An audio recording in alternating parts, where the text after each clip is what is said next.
کسی بھی اللہ والے کے دامن سے وابستہ ہونا میرے عزیزو یہ آخرت میں بخشش کا اور نجات کا ذریعہ ہے.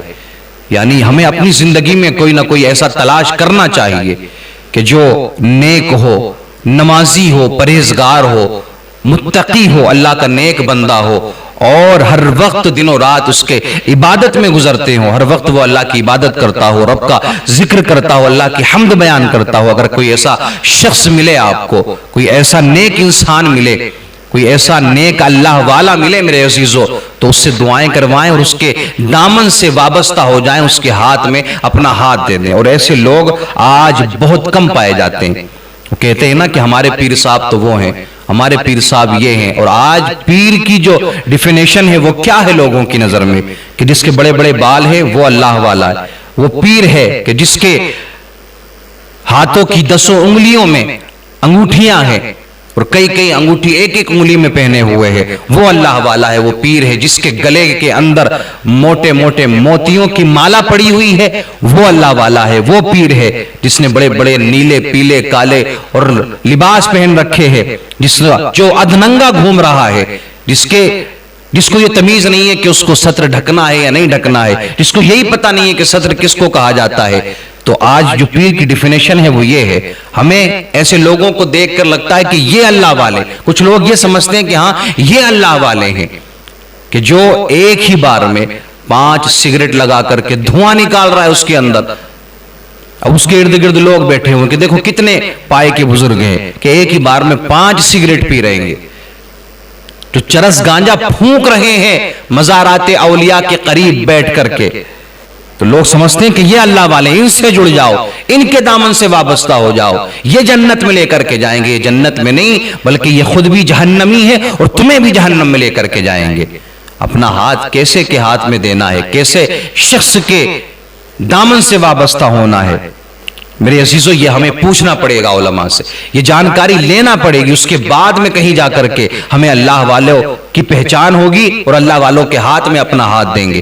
پیر کی ڈیفینیشن یہ ہرگز نہیں ہے کہ اس کے بڑے بال ہی ہونا چاہیے، ہاتھوں میں انگوٹھی ہونا چاہیے، بڑی بڑی اس کی مونچھیں ہونے چاہیے، یا سگریٹ پینے والا ہو، یا سگار پینے والا ہو، دھواں اڑانے والا ہو. یہ ہرگز پیر کی ڈیفینیشن نہیں ہے. عورتوں کے سروں پر ہاتھ رکھوانے والا ہو یا عورتوں سے پیر دبوانے والا ہو. آج یہی مائنڈ سیٹ ہے ہمارا. سب سے بڑا جو مائنڈ سیٹ ہے وہ یہی ہے. ہم یہ دیکھ ہی نہیں رہے ہیں کہ وہ پردے کا معاملہ ہے یا نہیں ہے. بس عورتیں جا رہی ہیں، جوان لڑکیاں جا رہی ہیں، گھر والے بھیج رہے ہیں، کمرے کے اندر بھیجا جا رہا ہے، گھر والے باہر ہیں، پتہ نہیں اندر کیا معاملات چل رہے ہیں کہ بولے پیر صاحب کے پاس میں ہیں، پیر صاحب علاج کر رہے ہیں. تو یہ کیسا پیر ہے جو الگ کمرے میں لے جا کر کے عورتوں کو علاج کرتا ہے؟ یہ کیسا پیر ہے جو تمہاری عورتوں سے، تمہاری جوان بیٹیوں سے پیر دبواتا ہے؟ یہ کیسا پیر ہے جو اپنے سامنے ڈانس کرواتا ہے، ناچ گانے کرواتا ہے؟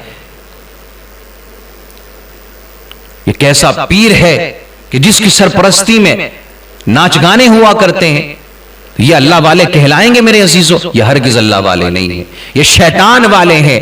اللہ والا تو وہ ہے کہ جو خود بھی نمازی ہو، خود بھی پرہیزگار ہو، خود بھی اللہ کا ذکر کرتا ہو، اور اپنے مریدوں کو بھی یہ تلقین کرتا ہو کہ دیکھو اگر تمہیں مجھ سے مرید ہونا ہے تو سب سے پہلے میری ایک بات ماننا پڑے گی کہ تمہیں 5 وقتہ نماز کو وقت پر ادا کرنا پڑے گا.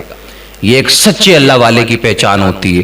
اور ایسے بہت کم آپ کو آج پیر ملیں گے جو ہاں اپنے مریدوں کو نماز سکھاتے ہوں، اپنے مریدوں کو نماز کی تلقین کرتے ہوں، اپنے مریدوں کو نیک اعمال کی طرف رغبت دلاتے ہوں. بہت کم لوگ آپ کو ایسے ملیں گے، کیونکہ نماز پڑھنے کے لیے کہیں گے تو جو مرید ہے وہ تو یہ بھی دیکھیں گے نا کہ پیر صاحب کتنی نماز پڑھ رہے ہیں.